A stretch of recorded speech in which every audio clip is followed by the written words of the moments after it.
अस्सलाम वालेकुम फ्रेंड्स, कैसे आप सब। उम्मीद करता हूँ आप ठीक ठाक होंगे। आपको अपने चैनल हैप्पी प्लांट्स में खुशामदीद कहता हूँ। आज की जो वीडियो है इसमें बहुत ही प्यारे फूल सिलोशिया की हम सीडलिंग करने लगे हैं। और सिलोशिया जो है बहुत प्यारा फूल है। इसकी जो सीड्स होते हैं मैं आपको दिखा देता हूँ। तो ये मेरे पास सिलोशिया के सीड्स हैं। हम देखें काफ़ी छोटे छोटे इसके सीड्स होते हैं।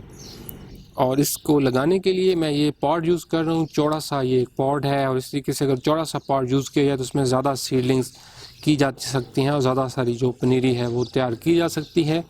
इसकी मेरी जो सॉइल है वो मैंने ऑलरेडी डाली हुई है। तो इसका कम्बिनेशन मैं आपको बता देता हूँ। इस सॉइल को सिंपली मैंने बनाया है 50% इसमें नॉर्मल गार्डन की मिट्टी है, जबकि 30% इसमें सैंड है कंस्ट्रक्शन वाली और 20% इसमें ऑल पर्पस कंपोस्ट है। तो ये तीन चीज़ें मिक्स करके मैंने इसके लिए सॉइल बनाई है। सैंड मिक्स करने से हमारी जो सॉइल है वो काफ़ी नरम हो गई है और होपफुली अब इसमें सीड्स जो है वो आसानी के साथ ग्रो करेंगे। तो अभी फिर इसमें सिलोशिया के सीड्स लगाते हैं। सो व्यूज़, अभी सबसे पहले मैं इसको लेवल करूँगा और फिर इसमें जो है सीड्स लगाएंगे, क्योंकि सीड्स बहुत छोटे होते हैं इसलिए लेवल करना ज़रूरी होता है, ज़मीन को हमवार करना होता है। अभी फ्रेंड्स इसमें मैं सीड्स डालूंगा सिलोशिया के और सिंपली जो है वो मैं इसमें कोशिश करूँगा कि अच्छे तरीके से हर जगह पे बिखेर दूँ सीड्स, ताकि बराबर तरीके से हमारी जो सीडलिंग्स हैं वो ग्रो करें। तो इसमें सीड्स अभी मैं बिखेर रहा हूँ।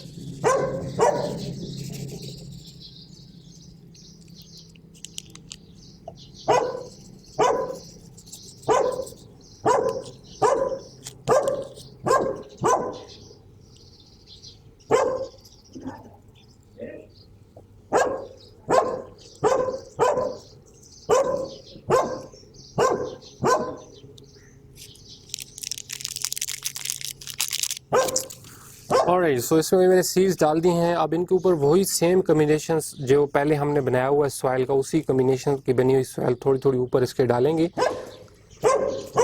तो इस तरीके से बिल्कुल जो है एक हल्की सी लेयर देंगे। इतनी हल्की भी नहीं ना हो कि मतलब पानी लगाएं तो नीचे से सीड्स निकल आए, और इतनी ज़्यादा भी ना हो कि सीड्स जो है वो अंदर से फिर स्प्राउट ही ना हो सकें। तो ये बिल्कुल एक दरमियानी सी हल्की सी जो है वो लेयर बना देंगे इसके ऊपर।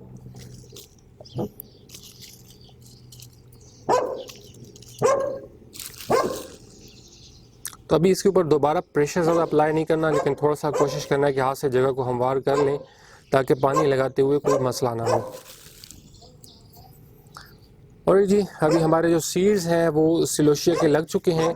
अब इसमें टैग लगा देते हैं कि हमें याद रहे कि हमने इस पॉट में क्या चीज़ लगाई है।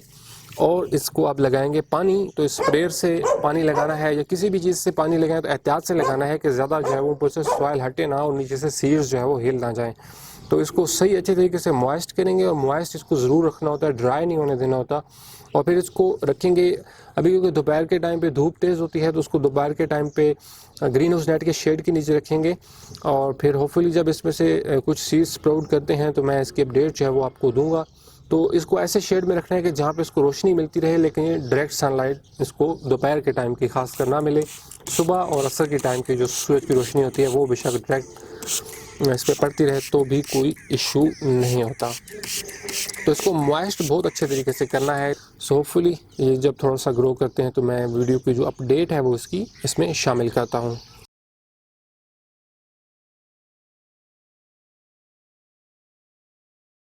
तीसरा दिन है व्यूअर्स सिलोशिया की सीडलिंग मुझे किए हुए, और आप देखेंगे कितना अच्छा हो कि ये स्प्राउट हो रहे हैं और काफ़ी सारे जो सीड्स हैं इसमें जर्मिनेट होना शुरू हो चुके हैं।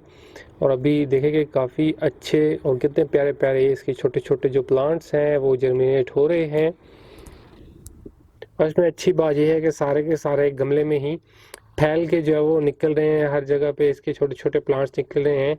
तो उम्मीद है कि काफ़ी अच्छी इससे पनीरी हमारी सिलोशिया की तैयार होगी।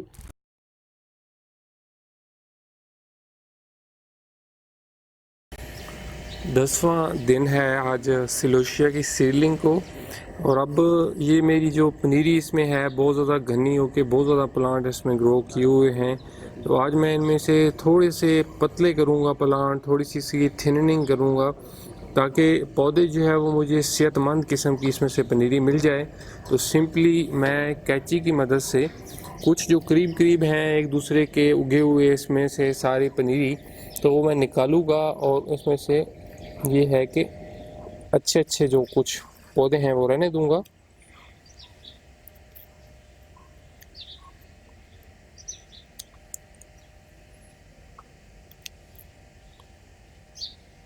तो जिस जगह पे बहुत ज़्यादा घने ग्रो किए हुए हैं वहाँ से मैं चंद पौधे काट लूँगा। इस तरीके से मैं सारे जो गमला है इसमें ये तरीका करूँगा।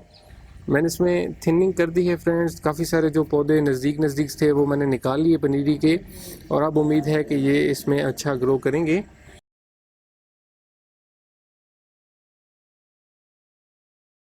आज 22वां दिन है सिलोशिया की सीडलिंग किए हुए, और अभी ये मौजूदा सूरत हाल है हमारी सीडलिंग की। अभी मैं कुछ दिन और इसको दूंगा, थोड़ा सा ये और बड़ी होगी तो फिर इसको हम ट्रांसप्लांट करना शुरू करेंगे, और यहाँ से निकाल के इसके जो प्लांट्स हैं वो अलग-अलग लगाएंगे गमलों में या फिर गार्डन में जिधर भी ज़रूरत होगी।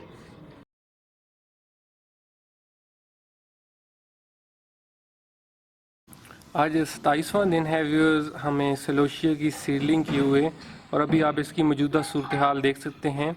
तो अभी इसकी जो प्लांट्स हैं ये देखें कि काफ़ी इनकी जो स्टेम्स हैं ये भी मोटी हो चुकी हैं और साइज़ भी इनका काफ़ी अच्छा हो चुका है। तो अभी इनको मैं निकालूंगा और निकाल के इनको मतलूबा गमलों में या गार्डन में जहाँ भी हमने लगाना होगा लगाएंगे। जब पनीरी निकालते वक्त ये करना होता है कि पानी अच्छे तरीके से लगाना होता है। अभी मेरा जो गमला है इसको मैंने पहले ही पानी अच्छा लगाया हुआ है, लेकिन मैं इसको और भी थोड़ा सा पानी लगा दूंगा। इससे ये होगा कि जब हम बाहर निकालेंगे तो इनकी रूट्स के साथ जो है वो मिट्टी अच्छे तरीके से चिपकी रहेगी, और फिर हम इजीली जो है वो इनको अपने गमलों में या जिधर भी हम लगाना चाहते हैं वो लगा सकेंगे। दोस्तों पनीरी निकालना बहुत ही सिंपल है। आप किसी भी चीज़ की मदद से सिंपली जो है वो इस तरीके से प्लांट्स को निकाल सकते हैं। और देखें कि इसमें अगर हम इस तरीके से जो मॉइस्ट रखेंगे मिट्टी को, तो ये देखें कि बिल्कुल रूट्स के साथ जो है वो अच्छी तरीके से मिट्टी चिपकी हुई है। और अब हम हर प्लांट को अलग-अलग जिस भी जगह पे लगाना चाहते हैं तो बिल्कुल आसानी के साथ लगा सकते हैं। तो ये देखें सारे प्लांट्स जो है वो हम इस तरीके से एक एक करके आप लगा सकते हैं। तो फ्रेंड्स ये था सिलोशिया फ्लावर्स की सीडलिंग तैयार करने का तरीका। उम्मीद है कि अब आप सिलोशिया की जो सीडलिंग है वो आसानी के साथ कर लेंगे। मेरे चैनल को अगर आपने अभी तक सब्सक्राइब नहीं किया तो प्लीज़ इसे ज़रूर सब्सक्राइब कर लें। अब तो बहुत सा ख्याल रखिएगा, फिर होपफुली किसी और वीडियो में किसी और टॉपिक के साथ बात होगी। तब तक के लिए बाय बाय।